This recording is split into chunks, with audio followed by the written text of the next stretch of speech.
Selamat pagi, salam sejahtera bagi kita. Bapa, kami bersyukur di pagi yang indah ini buat cinta kasih-Mu. Sebentar kami akan merenungkan firman-Mu. Engkau berikan hikmat pengetahuan sehingga firman-Mu menjadi rema di dalam kehidupan kami. Amin. Bapak Ibu, kita bersyukur di pagi yang indah ini karena rahmat-Nya, kebaikan Tuhan yang kita terima dan rasakan begitu besar dalam kehidupan kita. Renungan kita hari ini, hari Jumat tanggal 3 April tahun 2020, kita akan membahas topik apa yang kita alami kini. Sebagai dasar firman Tuhan, kita akan sama membacanya dalam 1 Korintus 10 ayat 13. Demikian firman Tuhan. Pencobaan-pencobaan yang kamu alami ialah pencobaan-pencobaan biasa yang tidak melebihi kekuatan manusia. Sebab Allah setia dan karena itu Ia tidak akan mencobai kamu melampaui kekuatanmu. Pada waktu kamu dicobai, Ia akan memberikan jalan keluar sehingga kamu dapat menanggungnya. Paulus mengingatkan agar kita, jemaat Tuhan di masa kini, agar tetap teguh berdiri dalam mempertahankan iman dan kesetiaan kepada Kristus. Pencobaan, masalah, apapun yang akan selalu ada. Apapun itu, jangan kita memutuskan untuk menghindar dari pencobaan ataupun masalah.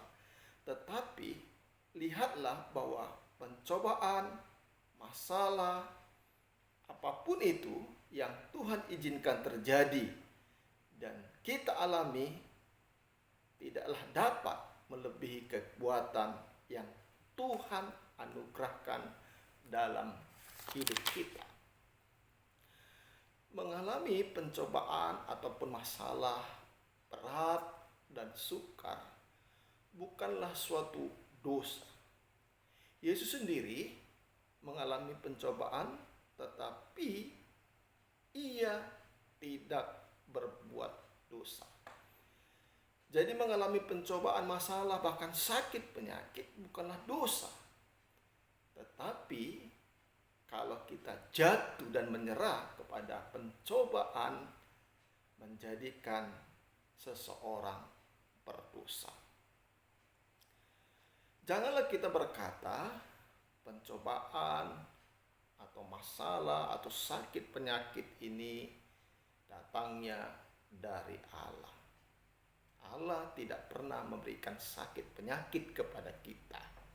Dan Allah tidak pernah memberikan pencobaan. Sungguh tidak. Karena Allah tidak pernah mencobai dan dicobai. Pencobaan itu pada hakikatnya, Bapak Ibu Saudara yang terkasih, menjatuhkan. Oleh karena itu Allah tidak pernah mencobai kita. Tetapi pencobaan itu datang dari 3 sumber. Yang pertama, keinginan daging. Manusia-manusia lama yang ada dalam diri kita yang sering membuat kita memuaskan nafsu sehingga kita bisa jatuh ke dalam dosa. Yang kedua, dunia. Kadangkala dunia ini sering menjanjikan hal-hal yang tidak baik, tidak sesuai dengan keinginan firman Tuhan. Kadangkala semua orang toh melakukan, kenapa kita tidak? Hal-hal seperti inilah yang sering mencobai keinginan-keinginan duniawi. Yang ketiga, iblis. Iblis selalu menggoda kepada kita untuk kita tidak percaya atau kita meremehkan firman Tuhan. Inilah Bapak Ibu yang sering membuat kita jatuh ke dalam pencobaan. Allah memberikan ujian. Dia tidak memberikan pencobaan. Ujian terhadap imanmu menghasilkan ketekunan. Itu dalam kitab Yakobus 1 ayat 3. Jadi pada hakikatnya Tuhan memberikan ujian untuk kita bisa naik tingkatan atau naik kelas. Apa yang kita alami kini yaitu baik mengalami masalah, baik mengalami sakit penyakit, baik mungkin kita sedang mengalami kesulitan ekonomi, bahkan Indonesia ini sedang mengalami mewabahnya virus COVID-19 adalah hal-hal yang biasa. Jangan pula kita katakan ini penghukuman dari Tuhan. Bapak Ibu, Tuhan itu baik. Sekalipun kita masih berdosa, tetapi Dia tetap baik. Janganlah Bapak Ibu kadangkala kita melihat di media sosial banyak orang berkata dan mengait-ngaitkan apa yang sedang terjadi saat ini. Yang pertama, saya melihat banyak yang mengait-ngaitkan yang terjadi saat ini dengan akhir zaman. Bapak Ibu saudara terkasih, setelah Tuhan Yesus naik ke surga, menyediakan tempat bagi kita, semua kita mulai saat itu, murid-muridnya dan kita, menantikan kedatangan Tuhan Yesus Kristus kedua kali. Jadi pada saat itulah sebenarnya dimulai akhir zaman. Bapak Ibu, kalau kita melihat tanda-tanda akhir zaman, yaitu adanya malapetaka, adanya bencana, kelaparan, kemiskinan, penyakit, bahkan perang. Ini Bapak Ibu, tanda-tanda ini sudah lama terjadi, bukan saat ini saja. Dari ratusan tahun sudah terjadi. Sehingga sebenarnya Bapak Ibu, masalah yang terjadi saat ini tidak perlu kita kait-kaitkan dengan akhir zaman. Memang hari ini Bapak Ibu sudah akhir zaman. Bahkan sudah ratusan tahun yang lalu sudah akhir zaman. Dalam Matius 24 ayat 42 firman Tuhan berkata, berjaga-jagalah sebab kita tidak tahu hari kedatangan Tuhan. Yang Tuhan inginkan Bapak Ibu kita berjaga-jaga. Nggak perlu kita tafsir-tafsirkan, oh ini akhir zaman Tuhan mau datang. Yang perlu kita persiapkan adalah kita berjaga-jaga. Karena kedatangan Tuhan itu seperti pencuri. Kita berjaga-jaga, kalaupun saat itu datang, kita sudah siap sedia. Yang kedua, Bapak Ibu, kita sering juga membaca atau mendengar saat ini dikait-kaitkan dengan microchip 666. Bapak Ibu yang terkasih dalam Tuhan, tanggal 25 Februari 2013, Jackson Claire Kilby sudah menemukan microchip ini. Ini ditandai dengan perkembangan ilmu dan teknologi. Berkat penemuan Kilby, terjadi kemajuan yang cukup pesat di bidang teknologi, ditandai dengan munculnya smartphone, memory card, bahkan seluruh barang yang diproduksi oleh industri sudah memiliki barcode. Bapak Ibu sedang terkasih, akhir ini banyak orang mengaitkan tentang mengukur suhu tubuh seseorang dengan alat termometer digital atau termometer inframerah yang didekatkan dengan dahi, dikait-kaitkan dengan 666. Bapak Ibu, itu adalah suatu alat untuk mengukur suhu tubuh seseorang, hingga melihat apakah suhu tubuhnya naik, apakah dia sudah terpapar virus. Ini adalah penemuan teknologi.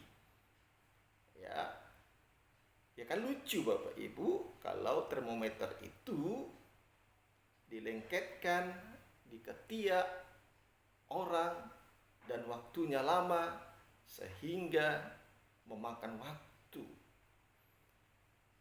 Termometer digital atau inframerah ini Bapak Ibu penemuan teknologi supaya mampu memprediksi suhu tubuh seseorang.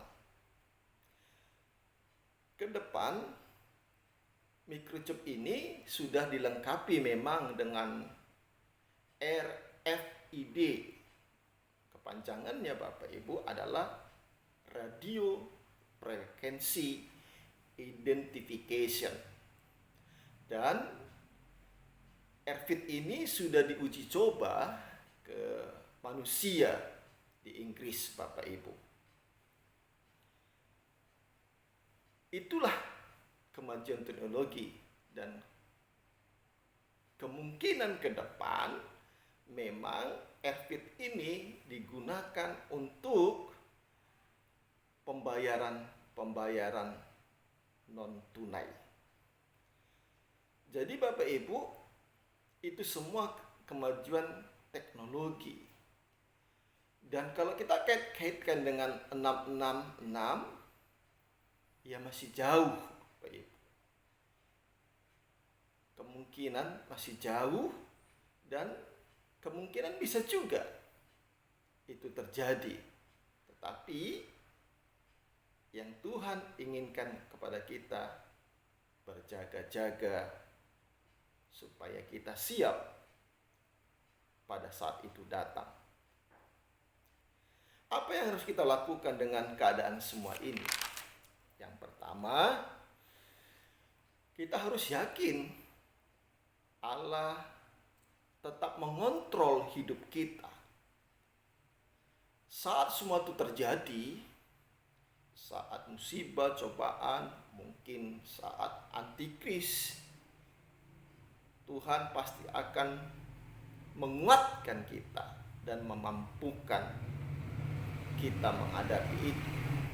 Dalam Roma 8 ayat 28 berkata, Allah turut bekerja untuk mendatangkan kebaikan bagi kita. Yang kedua, Allah tidak membiarkan kita dicobai atau penyakit atau mengalami musibah melebihi dari kekuatan kita.